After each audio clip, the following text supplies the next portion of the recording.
Welcome back everyone. In this week's video, I'm going to break down this image back here of Taylor.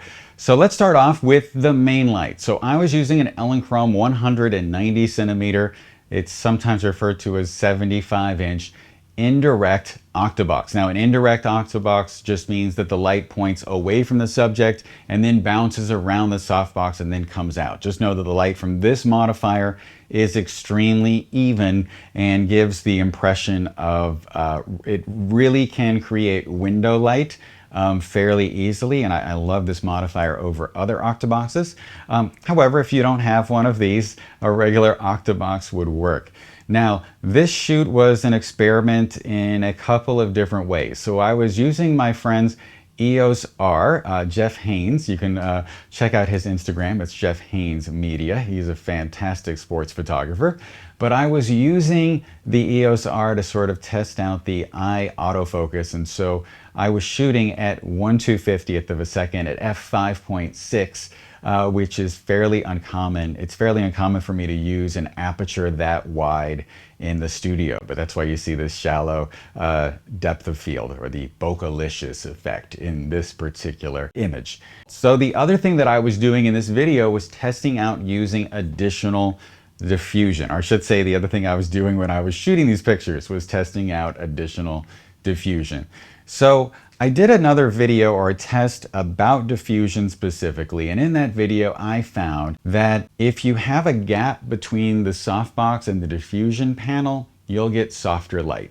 So in this instance, I was using that 190 centimeter softbox, and let's say that I was using a 2.4 by 2.4 meter or 8 by 8 foot diffusion silk.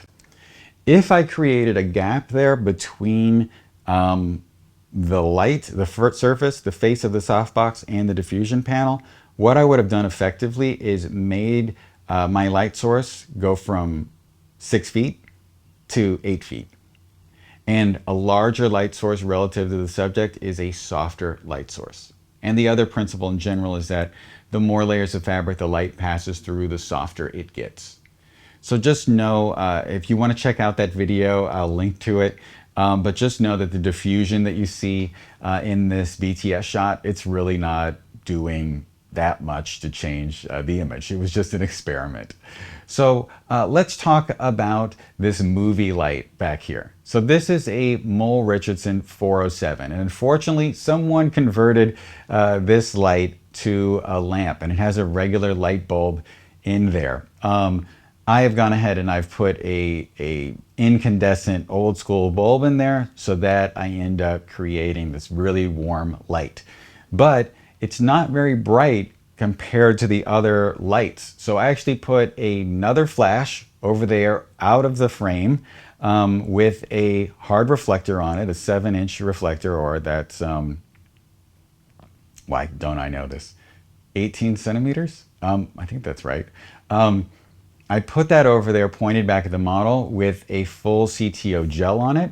And the purpose of the CTO gel was to create the same warm light that you see coming out of the Mole Richardson, and sort of mimic, and its positioning is there to sort of mimic the light coming from that light. And this sort of just makes it more cohesive and brings some warmth into the shot, and also separates her a little bit from the background.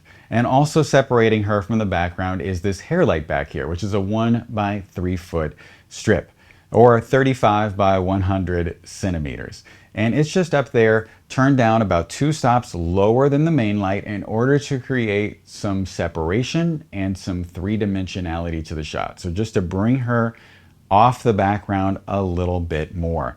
But before we move on, I just wanted to say that if you enjoy learning from me in these videos, I'm sure that you would love learning from me in person. And soon I'll be teaching lighting workshops in Chicago, Dallas, Denver, and Orlando. So for more information, just go to johngress.com/workshops. The last thing I want to talk about is this V-flat over here. So you can see that it's sort of wrapped around her a little bit. And the purpose of that is to create some highlights on the back side of her left arm, and also the side of her cheek a little bit, and that's also to separate her from the background, but the wraparound is there in order to fill in the shadows and just sort of make the light look more pleasing. The more fill that you use, the less harsh the main light becomes, and that sort of helps to create that nice, soft, sort of glowing feeling overall in this image. Well, I think that about does it. If you guys have any questions or comments, just leave those below. And as always, stay safe, have a great day, and I'll talk to you soon.